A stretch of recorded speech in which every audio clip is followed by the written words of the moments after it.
Welcome to Shorty SuperCoach and welcome to the first week of a few weeks of buys. They're always pretty difficult, so hopefully a little bit of planning sees you going through them without too much fuss. Some weeks will hurt others more than others, but look, for me, this week might prove a little bit tricky, but it's not so much about what teams are out. It's more about, I know Madden's out, Barry's out, Highmore's out, so a couple of omissions in with a couple of injuries, and all of a sudden I'm sort of on the brink. But if you're out there, hopefully you've navigated the buys. So this week we're missing Geelong, so the likes of Stewart, etc. Gold Coast probably won't hurt too many. Giants maybe got Kelly, maybe Whitfield, Hawthorn, Tommy Mitchell, Reeves.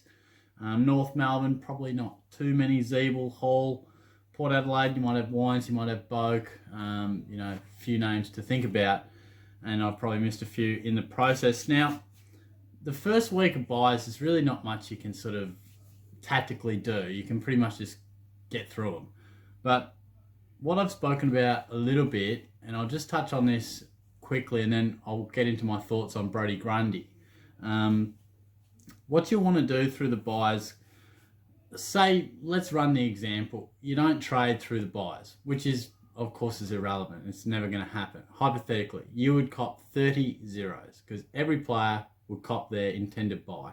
So that's worst case scenario. So what you can do is trade efficiently and effectively and smartly to, instead of having 30 zeros, you might be able to bring that down to 26, 25, but probably most likely 27, 28, which is a nice little, just a little advantage.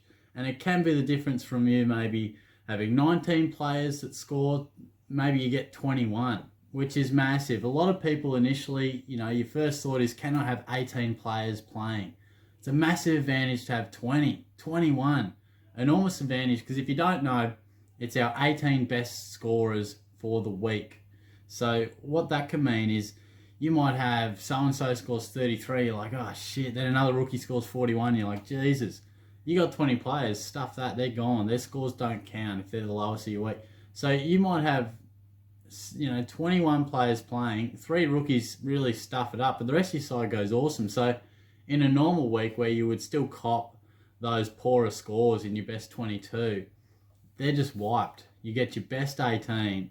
So the strong get stronger in essence, and the weak will get weaker. So the buys can be a great opportunity to really move high up the ranks and make some serious moves, or it can just make a bad season even worse. So and in terms of how you can sort of do that tactic that I was talking about, it's all about trading out rookies who are about to have their buy and trading in premiums who have had their buy. So like I mentioned before, next week, the Dogs and Essendon sort of have their buy. There weren't too many teams next week that I felt had relevant rookies, to be honest, but let's just say McNeil, let's just hypothetically McNeil goes, or Scott or Waterman. I know he hasn't really made us much coin, but for example's sake, you trade out one of those guys because they have their buy in for, ideally a rookie that maybe has had their buy as well.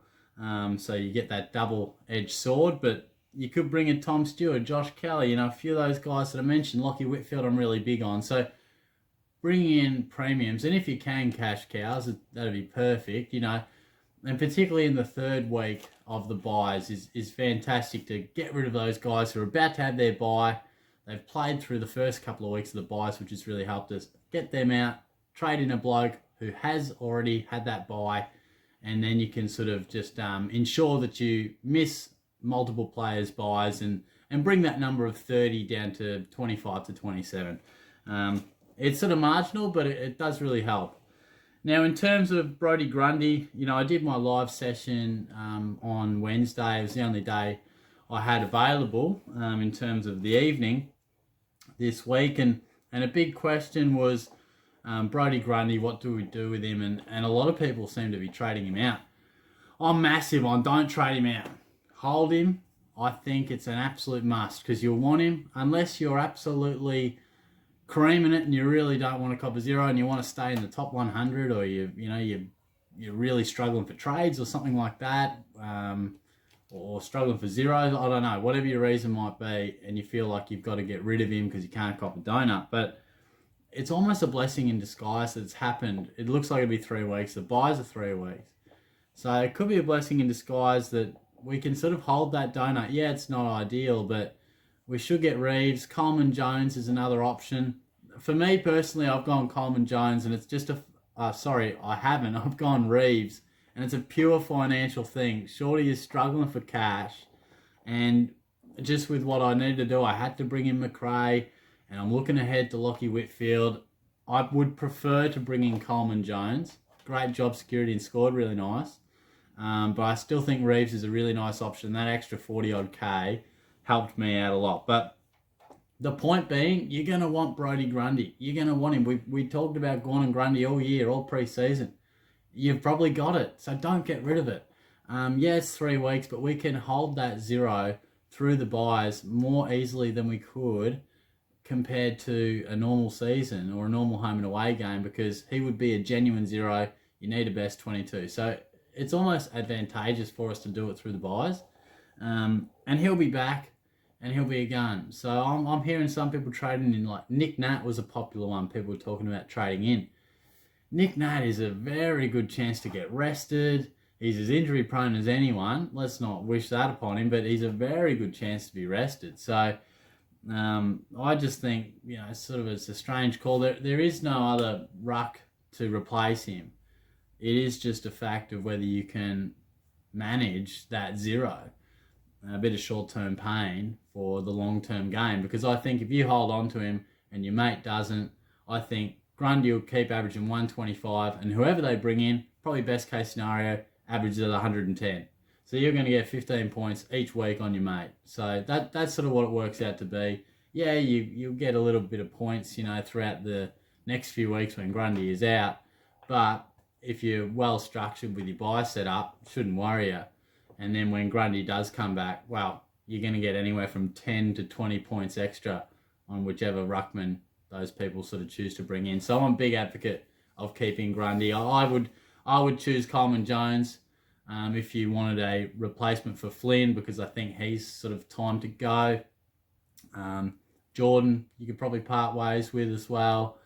There's a few others that you can work that out for yourself. The break evens are pretty clear cut. A lot of cash cows have done their job and are starting to peak, and time to get rid of them. So all the best for the week ahead.